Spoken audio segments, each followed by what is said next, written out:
Ouça, acredite, viva. Esse é o tema da nossa série no Evangelho de João. Até aqui olhamos para o prólogo, uma espécie de introdução ao Evangelho, e percebemos o testemunho de João, o apóstolo, em relação a Cristo. Uma testemunha também é chamada para, de igual modo, testificar que Jesus Cristo é o Messias, o Filho de Deus. Um conjunto de testemunhas agora também é apresentado pelo evangelista. E depois de ter feito isso, apresentadas as testemunhas, agora nós começaremos a ver o próprio Jesus Cristo testificando de si mesmo. O próprio Jesus Cristo dizendo que Ele é Deus. Passaremos pelas expressões que Jesus Cristo se autodenomina como o Eu Sou. Mas veremos também as próprias obras de Jesus Cristo testificando que de fato Ele é o Messias, que de fato Ele é Deus.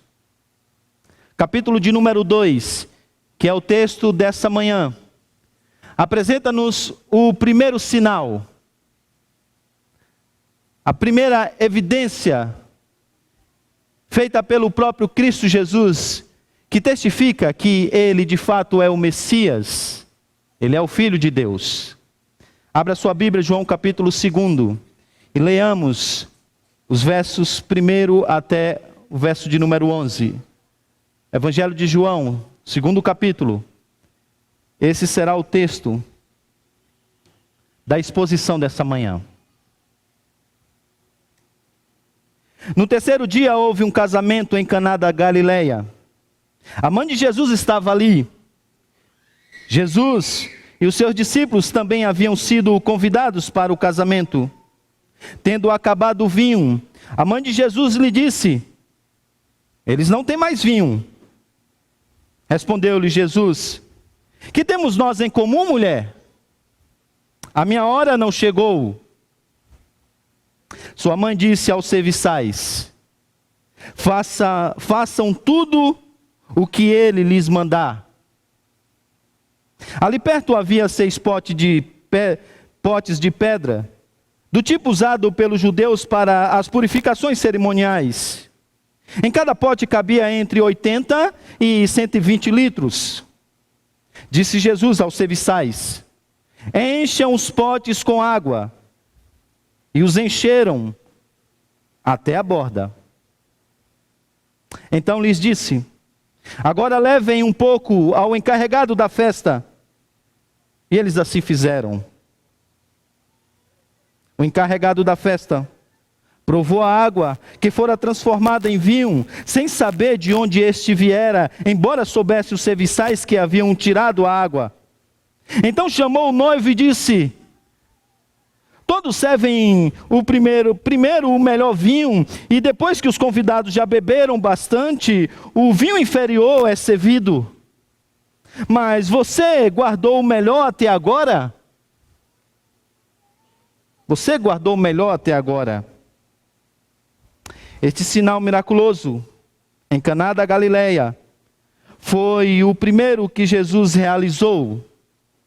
Revelou assim a sua glória, e os seus discípulos creram nele. Feche seus olhos, vamos falar com o Senhor. Deus bendito, a tua palavra foi lida. Palavra essa do Senhor, verdadeira, inspirada pelo teu próprio Espírito. Aquele mesmo que foi dado pelo Senhor a função de iluminar as mentes dos teus servos, de guiá-los até a verdade que é Cristo. Isso te pedimos nessa manhã, que o teu Espírito Santo desvende os nossos olhos para, nessa manhã, contemplarmos a beleza do nosso Salvador. Que Ele, mais uma vez, nos guie à verdade que é Cristo. para que diante dessa verdade venhamos nos prostrar, obedecer e assim adorar o Teu Filho, nosso Senhor e Salvador. Dar, ó Deus, que essa manhã seja uma manhã de edificação. Te pedimos isso em nome de Jesus. Amém.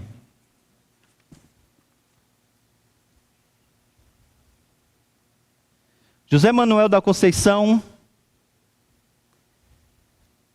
foi um ex-sacerdote católico que ingressou na igreja presbiteriana e se tornou o primeiro pastor brasileiro da igreja presbiteriana e até mesmo da igreja evangélica no Brasil.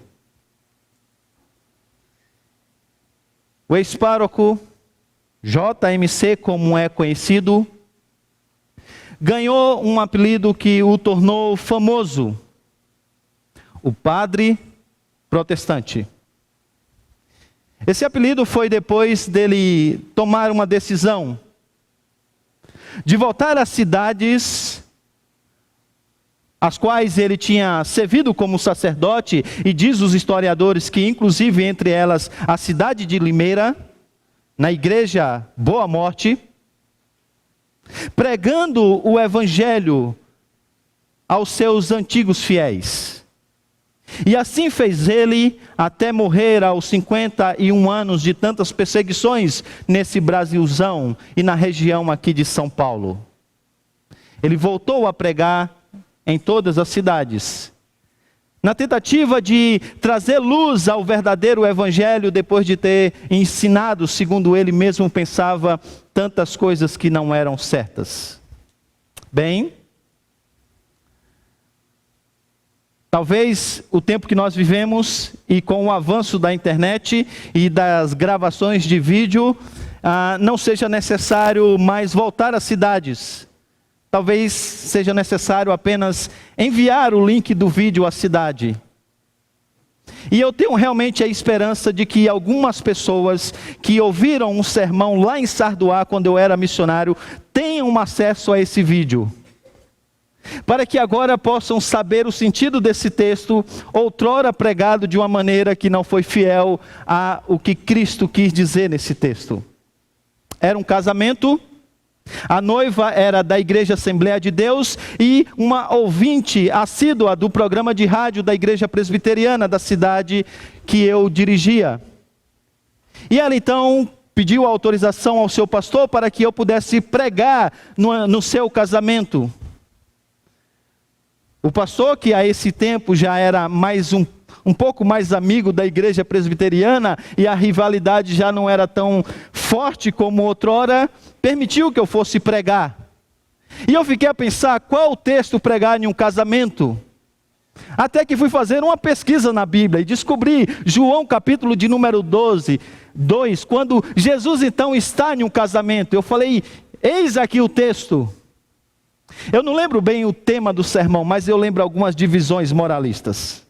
A primeira delas, eu disse ao casal que eles precisavam convidar Jesus para que pudesse entrar no seu casamento.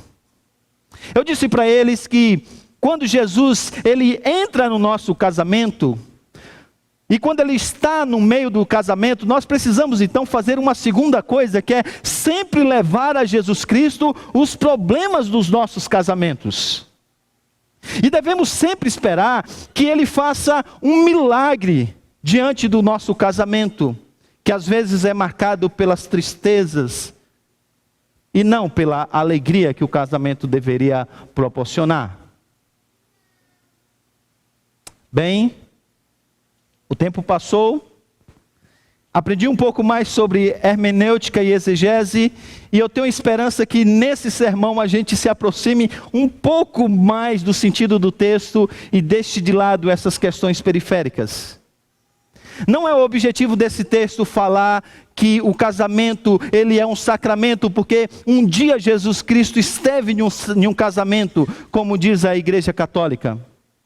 Esse texto também não fala sobre princípios do casamento, sejam eles quaisquer que sejam. Esse também não é um texto para você justificar a ideia de que nós podemos nos alegrar com um bom vinho nesse mundo. Porque Jesus transformou água em vinho. Apesar dessa ideia estar de maneira periférica no texto, a ênfase aqui é muito grande e é outra. Eu já disse para vocês que o Evangelho de João, ele tem uma característica diferente um pouco dos demais evangelistas.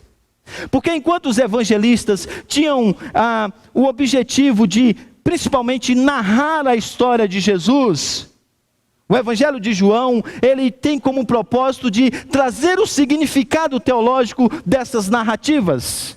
Por isso que João é o evangelho mais teológico. Não que os outros não sejam, mas essa é uma preocupação primária do Evangelho de João. Então esse texto ele está carregado de significados teológicos. E nós vamos olhar para esses significados tendo a seguinte estrutura em mente. Em um primeiro momento, nós vamos ler e explicar o texto. Vamos tentar entender o que Jesus quis dizer, o que João quis nos apresentar quando narrou esse evento. Depois disso, nós vamos então tentar responder a duas perguntas, que esse texto tem um propósito de responder. A primeira delas é, o que Jesus Cristo veio fazer? E é isso que João quer responder. E como ele faz o que ele veio fazer?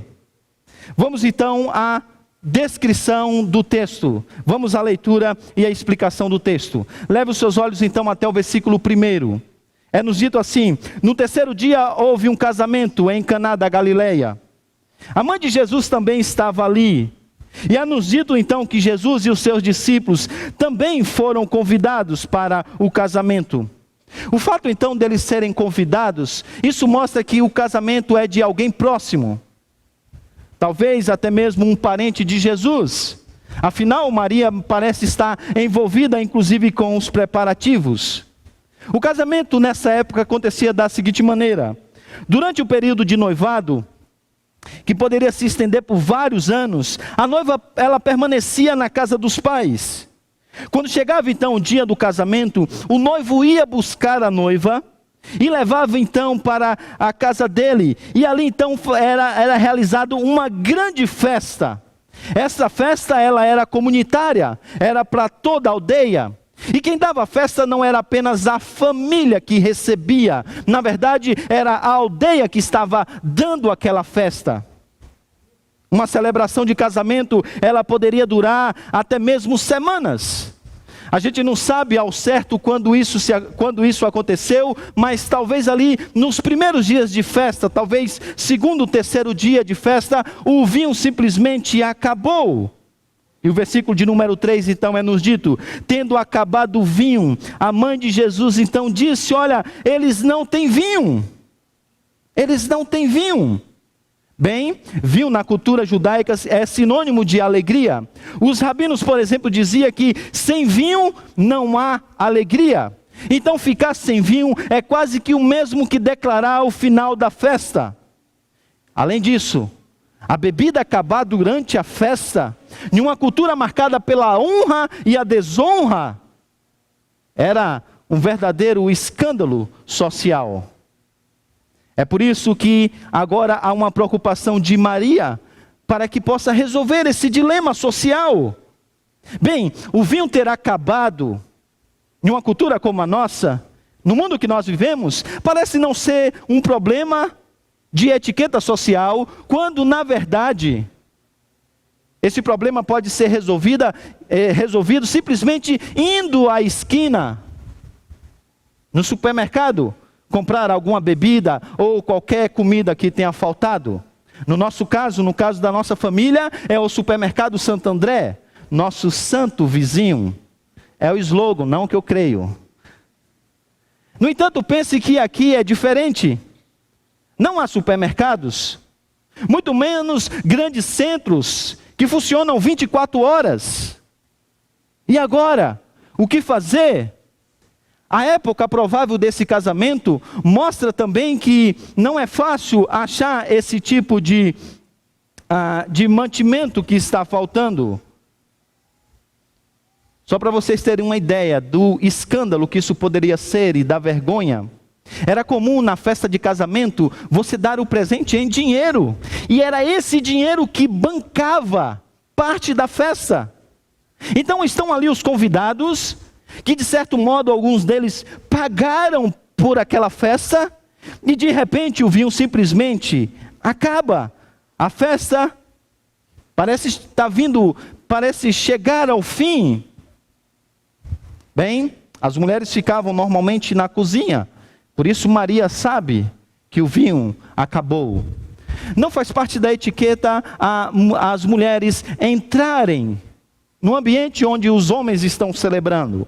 Se é uma festa, é um banquete, provavelmente Jesus está sentado em uma cadeira, ou talvez em uma espécie de divã, com a sua cabeça reclinada, ali celebrando com os demais convidados.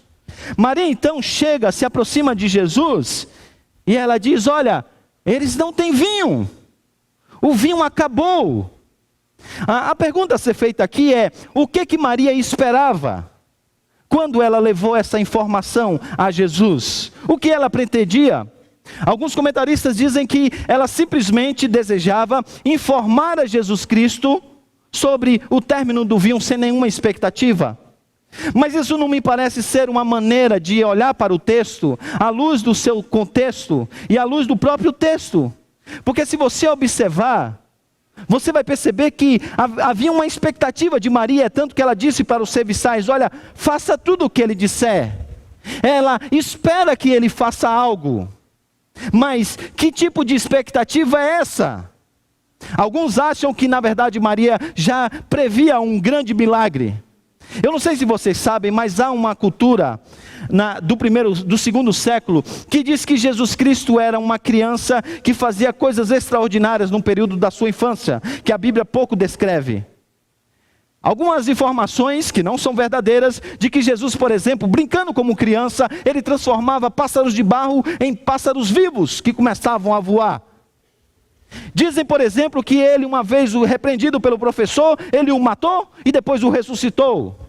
E coisas como essa, que são terríveis, eram descritas sobre Jesus Cristo. Mas isso não me parece ser o que Maria esperava e acreditava. Até mesmo porque o evangelista faz questão de dizer que esse é o primeiro sinal que Jesus fez. O que Maria então esperava? Por que ela foi a Jesus? Bem, mais uma vez você precisa entender o texto à luz do primeiro século. Fazia parte, como faz até nos dias de hoje, de uma maneira de obedecer o mandamento de honrar pai e mãe, os filhos cuidarem das suas mães, principalmente num período de viuvez. Se você ler o Evangelho de Mateus, você vai ver que Jesus às vezes é descrito como sendo o filho do carpinteiro. E se você ler o Evangelho de Marcos, você vai perceber que ele também algumas vezes é descrito como sendo o carpinteiro. O evento na cruz, quando Jesus está lá e o seu discípulo está presente e a sua mãe também está presente, e ele diz: mulher, eis aí o teu filho, falando com João, o apóstolo, e olhando para João diz: eis aí a tua mãe, entregando ao seu apóstolo o encargo de agora cuidar da sua mãe. É um sinal muito forte de que é bem provável que Maria fosse uma viúva. E nesse tempo então, quem resolve os problemas da casa é o filho, nesse caso, Jesus. Ela tinha outros filhos, mas ela vai ao primogênito, e ela diz: olha, o vinho acabou, eu não sei, você tem dinheiro? O que você pode fazer para nos ajudar, para resolver essa questão? Você pode nos ajudar em alguma coisa?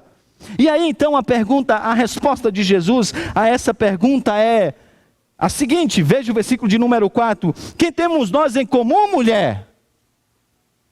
Bem, quando você ler esse texto em um primeiro momento, você olha para esse texto e diz: uau, que palavras duras! Essas são palavras duras que soam aos nossos ouvidos, mas esse som, ele não é assim no original. O nosso Senhor se dirigiu, como eu disse, à sua mãe lá na cruz, usando a mesma palavra. Com um olhar de compaixão, ele olha para ela e diz: mulher, eis aí o teu filho. E pede que João, então, cuide dela. Em Homero, mulher é o título qual Odisseu se dirige a Penélope. Ainda também, de igual modo, fazia Augusto, o imperador romano, quando se dirigia a Cleópatra, a famosa rainha egípcia. E se você olhar na literatura secular, você vai perceber que esse era um título usado. E não era um título que expressava qualquer ideia de ser rude. Não, não. Mulher era uma maneira de se descrever. Talvez alguns tradutores dizem que poderia ser minha senhora ou madame. Mas não perca o ponto. Jesus Cristo, ele está sendo educado com a sua mãe. Mas ele está se afastando de certo modo dela. De uma maneira educada, é como se ele agora estivesse a colocando no seu devido lugar. E João faz questão de descrevê-la como sendo aquela que responde a Jesus no seu devido lugar. É como se ele estivesse dizendo, isso vai ser o que vai correr o Evangelho de João. A agenda de Jesus, ela não é conduzida pelas necessidades humanas. Esse é o primeiro sinal, mas os judeus vão pedir outros sinais. E Jesus não vai fazer quando ele não tem que fazer. Porque a agenda dele, João vai dizer, é conduzida pelo Pai. É o Pai que o dirige. Então, de certo modo, Jesus sim, ele está mantendo essa distância e dizendo a Maria, olha, haja como sendo uma discípula. E João faz questão de descrevê-la dessa maneira. E na verdade, como veremos, ela vai ser um exemplo nesse sentido. Então Jesus, após dizer isso, após levantar essa pergunta retórica, que temos nós em comum, mulher? Ele diz, ainda não é chegada a minha hora. Ou, a minha hora ainda não chegou, como traduz a NVI. Mas a pergunta é, como isso poderia, melhor dizendo, responder a Maria? Ou ainda mais, como os leitores do primeiro século, e nós que agora estamos aqui, lendo o Evangelho de João, poderemos ter isso como uma resposta a esse dilema apresentado. Maria chega para Jesus e diz, o vinho acabou. E ele diz, o que temos nós em comum? A minha hora não é chegada. Bem, a pergunta é, o que significa hora? O que significa hora? E aqui nós vamos perceber que João, então, ele usa um recurso retórico que apresenta uma referência, um tema, ou até mesmo um fato, que será explicado lá na frente, mas que não é dito nada sobre ele naquele exato momento. Essa não vai ser a primeira vez que Jesus vai se referir à sua hora. Capítulo de número 7, versículo de número 30, capítulo de número 8, versículo de número 20, capítulo de número 12, versículo 23 e também o versículo 27, capítulo de número 13, versículo 1, capítulo de número 17, versículo de número 1. Durante todo o Evangelho de João, Jesus vai dizer várias vezes, e João vai usar isso como esse recurso, dizendo, a minha hora não chegou. Ou tentaram prender Jesus, mas não conseguiram, porque ainda não era chegada a sua hora. A sua hora, a sua hora. E em todos os textos, nada é dito sobre essa hora. E o objetivo primário é prender a sua atenção. E funciona. Tenho feito isso com a Laurinha. Mas hoje eu vou ter que explicar o que é isso, né? Toda vez que a gente está lendo o Evangelho de João e a Laurinha pergunta, papai, chegou a hora? Eu disse, não, filha, ainda não chegou a hora, mas vai chegar. Mas vai chegar. A ideia então é que você leia o Evangelho e agora leia com mais atenção, tentando procurar e discernir o que significa essa hora. Então, essa é uma pergunta enigmática. E ele vai trabalhar isso durante todo o Evangelho. Mas afinal, o que significa a hora? Bem, se João não quis dizer no capítulo 2 agora, ele só vai explicar lá na frente, não é eu que vou dizer agora, né? Mas tá bom, eu vou ter que falar, porque senão não dá para entender o texto. Mas vocês vão ter que aguentar 10 minutos. Tá bom, 20. Vamos então ao versículo de número 5. Sua mãe então disse aos serviçais: façam tudo o que eles lhes mandar. Então, com essas palavras, Maria então evita a gentil repreensão e dá o maior exemplo de fé, a fé que é perseverante. Então observe, como disse o D.A. Carson, que Maria, ela em um primeiro momento, ela aborda Jesus como sendo mãe. E ela, de maneira educada, ela é repreendida para mostrar o verdadeiro afastamento da relação mestre-servo, mestre-discípulo. E agora no versículo de número 5, ela responde como um discípulo. Isto é, ela crê e está disposto a obedecer o que ele tem a dizer. Não perca esse ponto, gente. Você viu que do capítulo 1 até agora, o tempo todo João apresenta discípulos, modelos de discípulos, de pessoas que olham para Jesus e creem que Jesus Cristo é o Filho de Deus, é o Messias, e agora eles creem, e eles começam a seguir Jesus, e eles começam a obedecer Jesus, e João está dizendo: veja o exemplo de Maria. É isso que eu quero que vocês façam, creiam em Jesus, se submetam às suas ordens, se submetam à sua palavra, porque nisso reside a essência da vida. Não se esqueçam, nós vamos voltar a esse propósito ainda nesse sermão, mas João disse que Jesus Cristo fez muitos sinais. Aqui temos o primeiro. Ele então pegou alguns apenas e colocou no seu evangelho, talvez 7, talvez 8, dependendo da divisão que você faça. E João diz: esses sinais foram registrados, foram guardados para que vocês creiam que Jesus Cristo é o Messias, é o Filho de Deus, e crendo tenham vida em seu nome. O que é ter vida em nome de Jesus? É você crer que Ele é o que Ele diz ser, e se submeter à sua palavra. E aqui está Maria fazendo exatamente isso. Versículo de número 6 diz então que ali perto haviam alguns potes de pedra. E esses potes, eles cabiam entre 80 e 120 litros. Então Jesus disse aos serviçais: olha, encham, e encham até a tampa, até a borda. E eles fizeram isso. Se a NVI está certa na sua tradução, então nós temos aqui algo em torno de 480 a 720 litros de água. Bem, isso é muita coisa para terminar uma festa de casamento. É muita água que será transformada em vinho. E a pergunta é: por quê? Ademais, uma outra pergunta pode também ser feita: para que serviam esses potes? Bem, no primeiro momento, eles ficavam nas portas das casas e eles eram usados para lavarem as mãos e assim terem pureza também cerimonial e até mesmo alguns utensílios que seriam usados na festa. Lembra o que eu disse?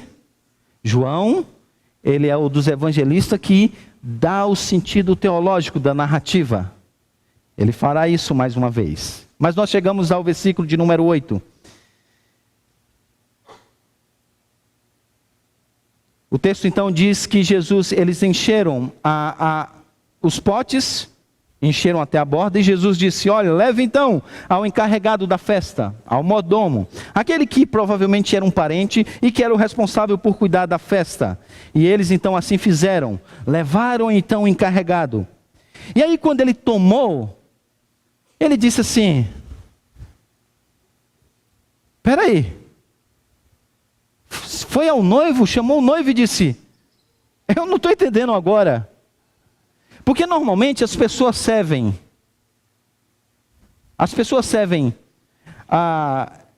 olha só o que ele diz: olha, leve os seus olhos agora, o versículo de número 8. Então lhes disseram: agora levem um pouco ao encarregado. E eles assim o fizeram, versículo 9. O encarregado da festa provou a água que fora transformada em vinho, sem saber de onde este viera, embora soubesse os serviçais que haviam tirado a água. Então chamou o noivo e disse: todos servem primeiro o quê? O melhor vinho. E aí depois que as pessoas já tomaram o suficiente ali, já estão até satisfeitas, estão tomando ali os seus vinhos, aí então você serve um outro vinho inferior. Mas agora você parece ter feito exatamente o contrário. O vinho que Jesus então fornece é superior ao vinho anterior. E muito bom. E muito bom.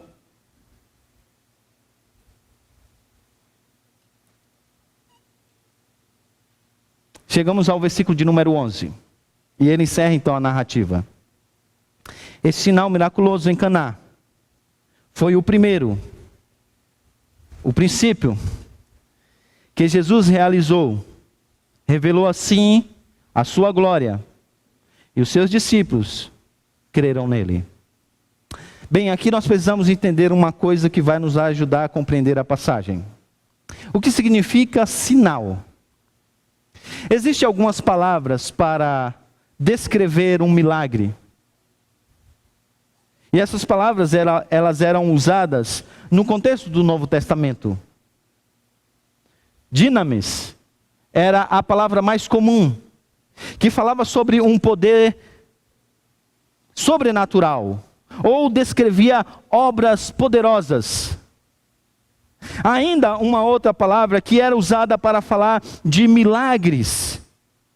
E essa outra palavra só aparece uma vez em João, capítulo de número 4, versículo 48. Mas há uma palavra que ela é amada por João. E essa palavra ela corta o evangelho inteiro. E ela está lá no propósito que nós já falamos nessa manhã.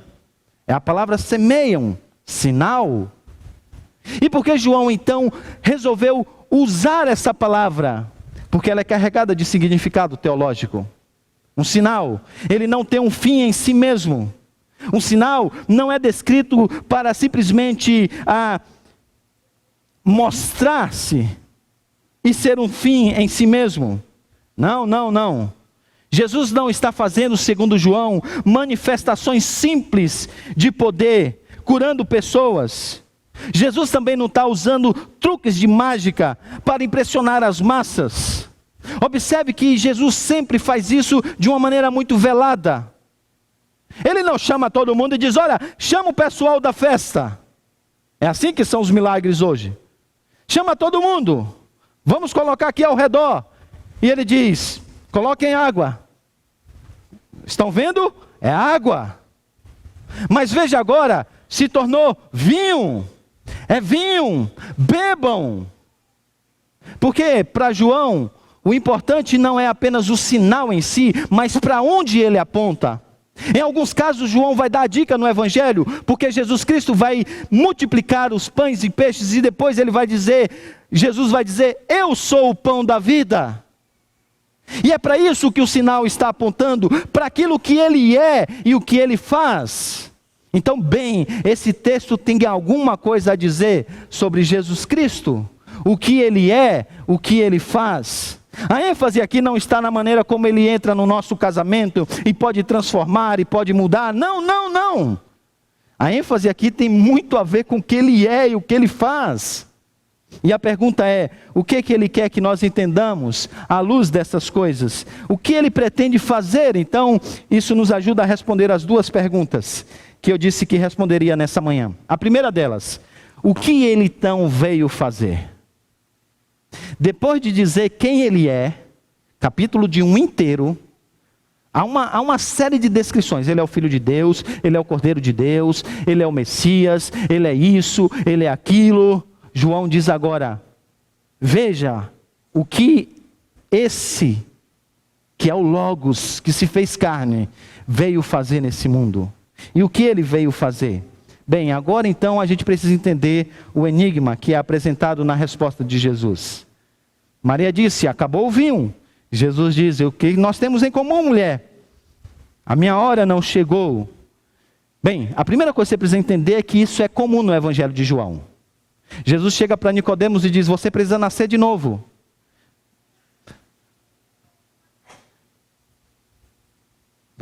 Acaso eu vou voltar ao ventre materno? Jesus era reverente, né? Senão ele falava assim. Mas ele se manteve a postura. Aí ele chega para a mulher e diz assim: olha, se você beber da água que eu te der, você nunca mais vai ter sede. Senhor, então me dê dessa água para que eu não possa voltar mais ao poço. Bem, não é isso que Jesus quer dizer. Então no Evangelho de João é muito comum que algo que é apresentado em termos humanos ganhe um significado teológico profundo, que nós teremos que gastar horas para entendê-lo dentro do seu aspecto enigmático. Então aqui a gente precisa perceber que Maria pediu algo que é algo simples em termos humanos. O vinho acabou, a festa precisa continuar. A necessidade é essa. No entanto, Jesus agora ele detecta essa necessidade. E a partir disso ele constrói um argumento espiritual. E ele fala meio que como de parábolas, de coisas ainda mais profundas, que no primeiro momento, Maria talvez não tenha entendido. E que no primeiro momento também, os leitores do Evangelho de João também não entenderam. Mas que João fará questão de explicar durante todo o seu evangelho. Maria quer simplesmente que Jesus tire os noivos desse embaraço, porque o vinho acabou. E Jesus diz: não, tem algo maior que vocês precisam saber. E João então pega esse algo maior para descrever. A gente leu na liturgia, Isaías capítulo de número 25. E nos dias do que Deus, ele chegaria um tempo que ele faria maravilhas. Olha o versículo 1 da sua liturgia. E que o Senhor cuidaria do seu povo, destruiria aqueles que perseguem o seu povo. E aí quando chega no versículo de número 6, olhe na sua liturgia o que diz. Que ele vai fazer um grande banquete com vinho do bom. Eu não entendo muito de vinho, mas dizem que quanto mais velho, melhor, e é isso que a Bíblia está dizendo. Então, é um vinho envelhecido, é um grande banquete com comida suculenta. E agora, Jesus diz: aqui está o cumprimento da promessa. Eu sou esse personagem messiânico.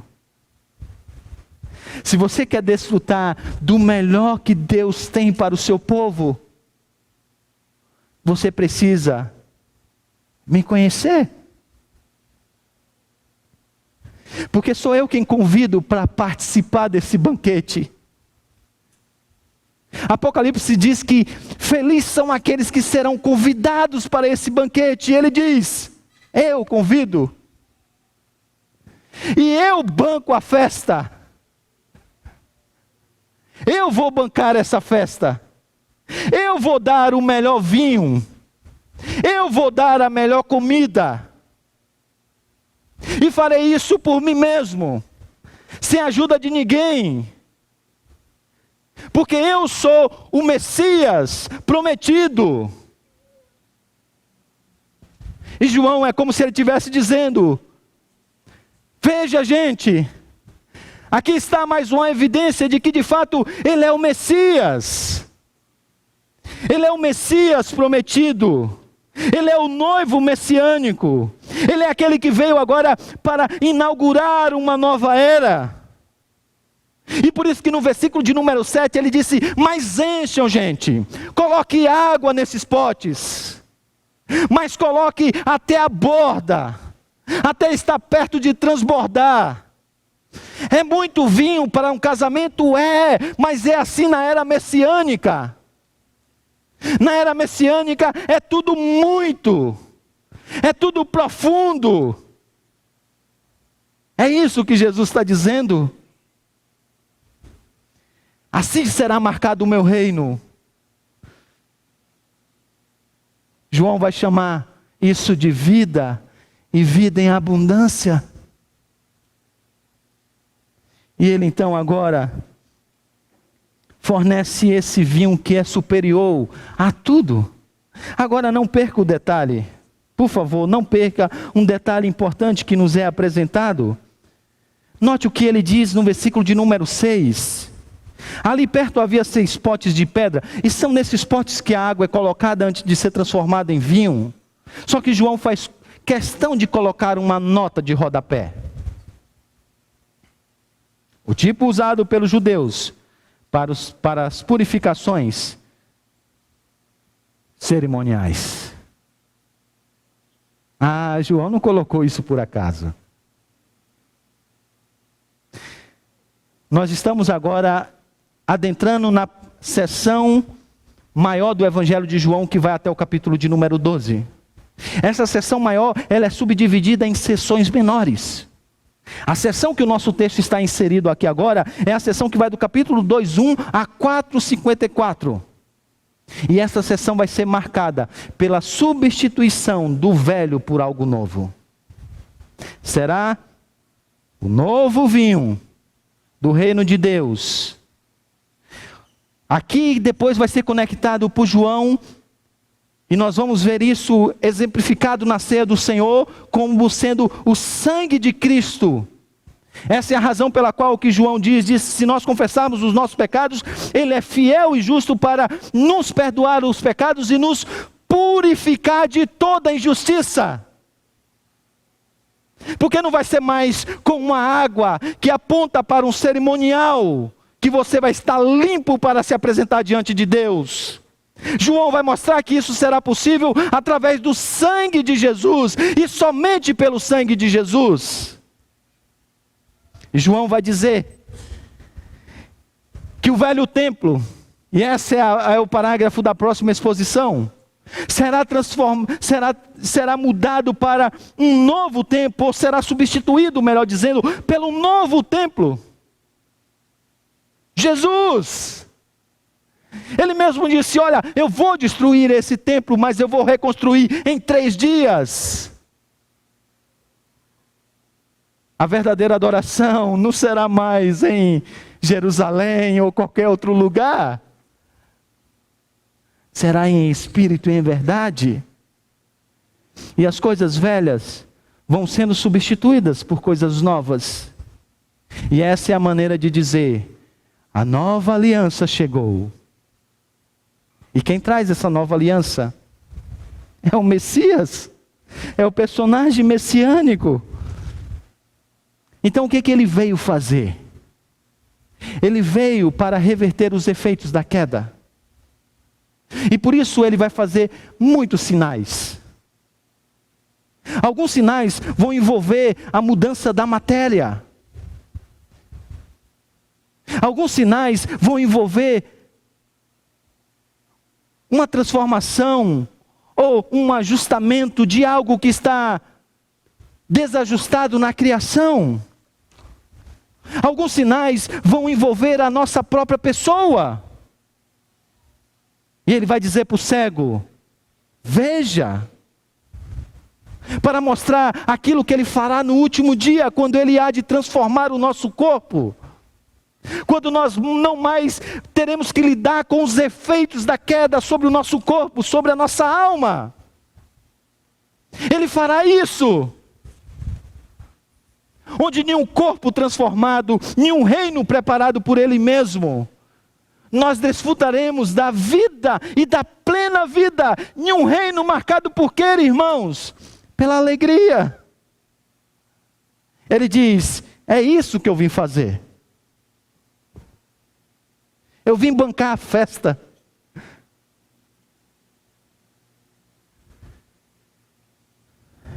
Mas a pergunta é, como ele faz o que ele veio fazer? Agora você vai entender a resposta aparentemente dura que ele dá para Maria. A palavra ora constantemente se refere, é uma referência à morte de Jesus Cristo na cruz. As pessoas tentaram prendê-lo, mas não conseguiram. E se elas tivessem prendido, elas iam cravá-lo na cruz naquele momento. Mas Deus o livrou. E Jesus diz, e João diz, porque não era chegada a minha hora. Alguns momentos, as pessoas se reuniram E ele fez um grande milagre. Ele disse: olha, não conta para ninguém. Deixe isso em segredo. E por que o segredo? Porque se isso se espalha, vão vir atrás dele, pode prendê-lo, mas ainda não é chegado a sua hora. Algumas vezes ele é exaltado, e ele então segura a sua glória de maneira muito velada, porque ele sabe que ainda não é chegada a hora da glória dele ser apresentada. E para João, todos esses sinais apontam para a glória. Lembra que eu disse do espiral em movimento? Capítulo 1, versículo 14 diz que nós vimos a sua glória, glória como unigênito do Pai. Leve os seus olhos até o versículo de número 11 e você vai perceber que nesse texto, no versículo de número 11, é nos dito então que agora a glória de Jesus é manifesta através desse sinal. Mas perceba que quem percebe são apenas alguns. São os seus discípulos que creem nele. Porque ainda não é chegado a hora.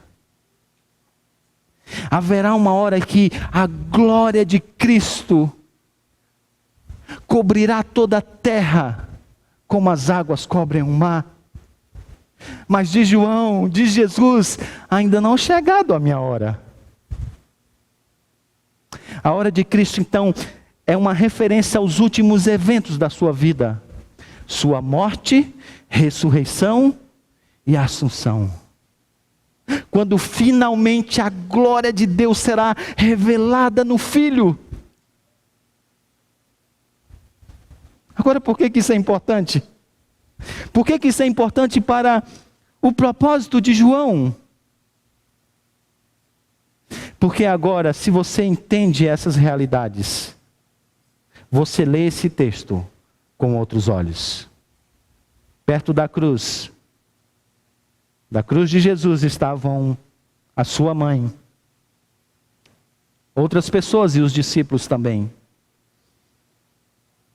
Quando Jesus viu então a sua mãe, e perto dela o discípulo a que ele amava, João, disse à sua mãe: aí está o seu filho. E ao discípulo: aí está a sua mãe. Daquela hora em diante o discípulo recebeu a sua família. Mais tarde, sabendo então que tudo estava concluído, para que a escritura se cumprisse, Jesus disse: tenho sede. Tenho sede. Estava ali uma vasilha cheia de vinagre, vinho barato, amargo. Vinho barato e amargo. Então eles embeberam uma esponja nela, na vasilha, e colocaram então a esponja e a conduziram até os lábios de Jesus. E aqui então, nessa hora, ele bebeu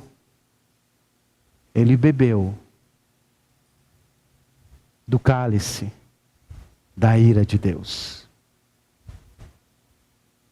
E depois disso, ele branda em grego: tetelestai, está consumado. E João diz: a sua hora chegou. Mas é porque ele bebeu vinho barato e amargo, vinagre, é que você pode beber vinho envelhecido e comer comida suculenta no reino dos céus. Porque ele é o Messias, o personagem aguardado. Por isso que ele diz: o que tenho eu contigo, mulher? Eu sei que eu vou beber desse vinagre. Eu sei que eu terei que beber desse vinho amargo. Eu sei que eu terei que sofrer na cruz, mas ainda não é chegado a minha hora. Se não é um bom momento para você lembrar dessas coisas. Maria não sabia ao certo dessas coisas, mas Jesus sabia. E o ponto é, o que isso tem a ver com o Evangelho de João e o seu propósito? Capítulo de número 20, versículo 30 e 31 é nos dito o seguinte: Jesus realizou na presença dos seus discípulos muitos outros sinais. Sinais miraculosos. Que não podem ser registrados nesse livro. É muita coisa, não dá. Mas esses foram escritos para que vocês creiam que Jesus é o Cristo, o Filho de Deus, e crendo tenham vida em seu nome. Bem, primeira coisa que você tem que entender se você está lendo o Evangelho de João na sua casa. Leia o Evangelho de João à luz de desse verso, desse propósito. A pergunta é, o que esse texto que nós acabamos de ler tem a ver com esse propósito? É isso que João quer. João quer que você ouça o Evangelho e creia em Jesus. E ele mostra como os discípulos fizeram isso. Então o que essa passagem, esse sinal está dizendo? Que ele vem para restaurar o seu casamento? Ele faz isso, mas não é o que o texto diz. Que você deve convidá-lo para isso? Ele faz isso, mas não é o que o texto diz. Esse propósito do Evangelho de João pode ser entendido à luz de 3 propósitos. Ou subdividido em 3 propósitos. Primeiro, propósito apologético. Ou seja, evidenciar que Jesus Cristo de fato é o Messias, o Filho de Deus. Segundo, propósito evangelístico. Isto é, que você acredite e tenha vida em seu nome. Terceiro, propósito pastoral. Isto é, que você seja fortalecido nesse Evangelho de Cristo. Observe como esse propósito apologético é cumprido nesse sinal. Fica evidente que de fato ele é o Messias. O Messias esperado que vai dar o grande banquete. Você sabe qual foi o primeiro sinal, o primeiro milagre registrado na Escritura? Está lá em Êxodo, capítulo de número 7, versículo 8 e 9. Disse o Senhor a Moisés e Arão, quando o faraó lhe pedir que faça um milagre, diga a Arão que tome a sua vara e jogue-a diante de faraó, e ela se transformará em uma serpente. E mais pessoas foram ungidas pelo Senhor para fazer grandes coisas, maravilhas. E o maravilhoso conselheiro agora está no mundo fazendo coisas extraordinárias. Mas atente-se, João quer que você vá além disso.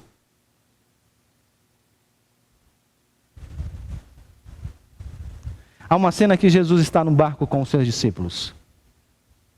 As ondas estão jogando o barco para lá e para cá. Os discípulos vão lá e sacodem a Jesus e dizem: mestre, mestre, não importa que morramos. Jesus acorda, se levanta, vai a algum lugar do mar e diz: vento, pare, mar, aquiete. E de repente tudo faz. Os discípulos olham para ele e dizem: quem é esse que até o vento e o mar os obedecem? E o texto diz que eles foram tomados de pavor. Porque a ficha caiu. Afasta-te de nós, Senhor. Porque nós estamos diante de Deus. É por isso que esse milagre abre o ministério de Jesus.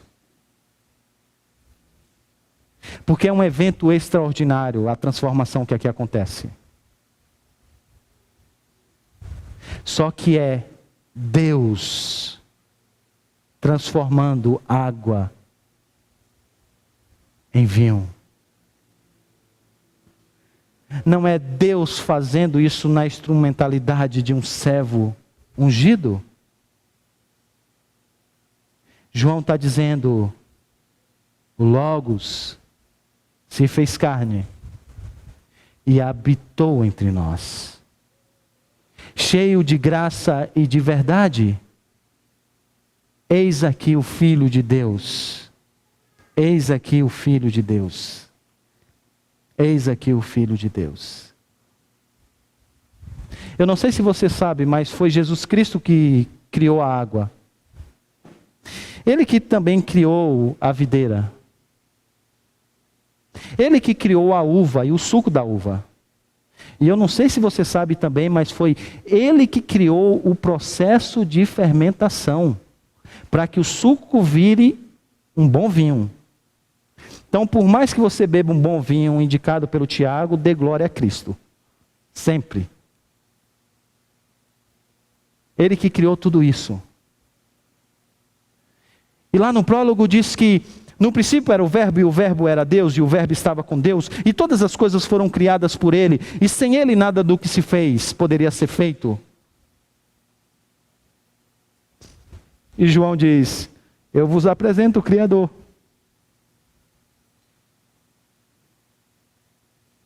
Eu vos apresento Deus. Esse sinal foi apresentado para que você creia que Ele é o Messias. Ele é o Filho de Deus. Você precisa crer, por isso esse sinal tem um propósito evangelístico. Esse sinal tem um propósito evangelístico. João quer que você agora descanse em Jesus. Acredite em Jesus.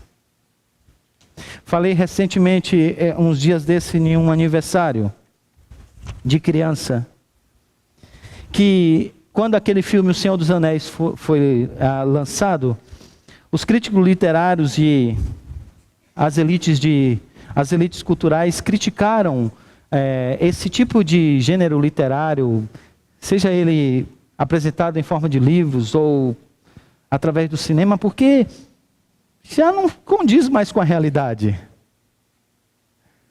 O mundo não é esse conto de fadas. Sabe, esse apelo a essas fantasias, a esses mitos, a essas lendas, não condiz com a realidade. Mas vocês já perceberam que esses filmes fazem sucesso? As pessoas, elas amam assistir esses filmes. E a pergunta é, por quê? Por que contos de fadas como A Bela Adormecida ou A Bela e a Fera, esses filmes fazem tanto sucesso? Nós sabemos que eles são contos de fadas. Mas por que as pessoas gostam? Porque as pessoas se identificam tanto com esses filmes? Porque a despeito de serem contos de fadas, eles contam histórias de coisas e de anseios reais que estão dentro do nosso coração. A gente gostaria de ser amado por uma Bela que não se importa como nós realmente somos. Que olhe para nós além da nossa aparência. A gente tem um desejo e um anseio de ser amado, de ser cuidado. Sabe, a gente tem um desejo de comer alguma coisa que nos dê vida perene. A gente gostaria que alguém fizesse coisas assim extraordinárias que mudasse o curso da nossa história. Por isso que quando nós vimos isso, nós nos identificamos. Qual é o problema? É que as lágrimas correm no cinema.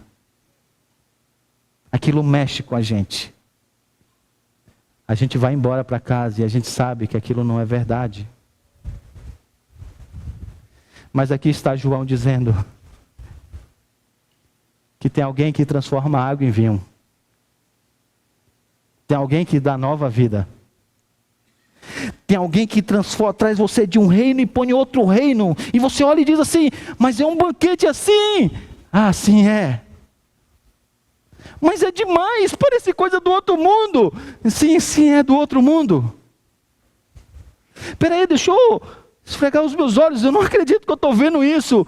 Sim, pode acreditar. Pode acreditar. É real. Não é conto de fadas.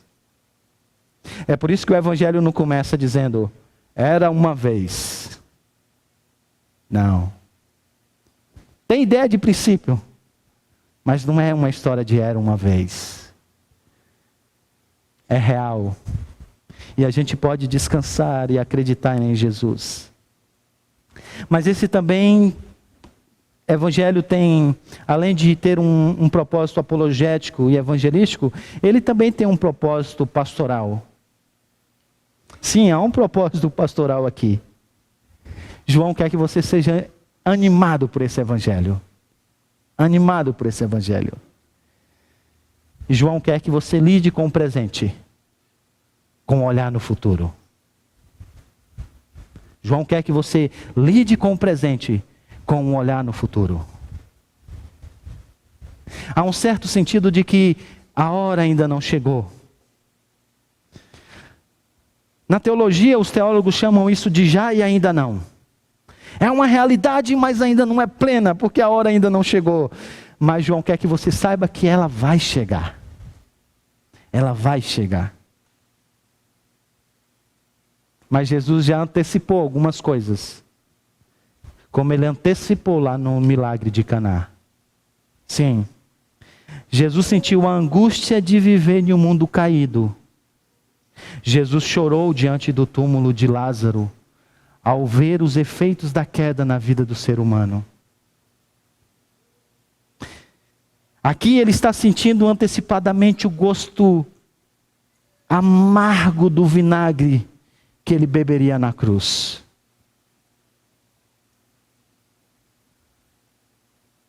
Ele diz de maneira assim, talvez angustiada para Maria, ainda não é a minha hora, porque ele sabia da dor mortal que ele sofreria na cruz.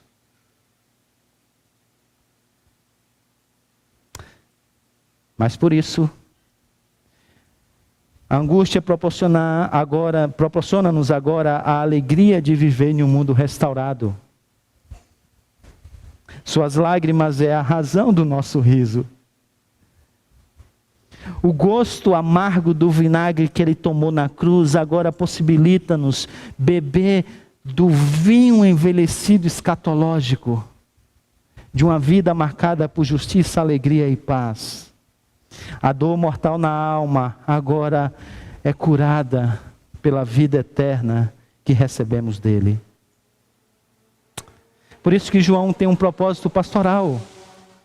Ele quer que mesmo que você nesse exato momento se encontre no meio da dor, da angústia, você entenda que porque Jesus Cristo antecipou a sua angústia e a sua dor, e porque Ele a viveu na cruz, agora, você já pode beber do vinho envelhecido, que um dia Ele servirá para todos nós. O mundo parece um caos. Parece que não há mais motivo de se alegrar. No entanto, há um vinho disponível que nós podemos tomar. E essa é a nossa esperança. Por isso, João quer que você lide com o presente, de olho no futuro. Por isso que Paulo disse, para mim tem um por certo, que o sofrimento do tempo presente não pode ser comparado com a glória que há de ser revelada em nós. Queria que você se colocasse de pé.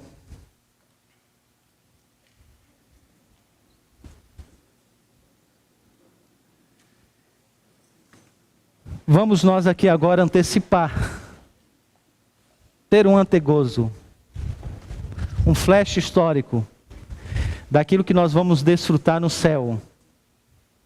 quando a gente vai participar de um grande banquete, tendo a presença do nosso Salvador. O noivo estará lá. Com a sua morte na cruz, ele bancou a festa.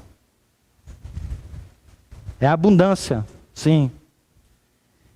E agora nós vamos ter o privilégio de sermos servidos pelo nosso próprio Senhor.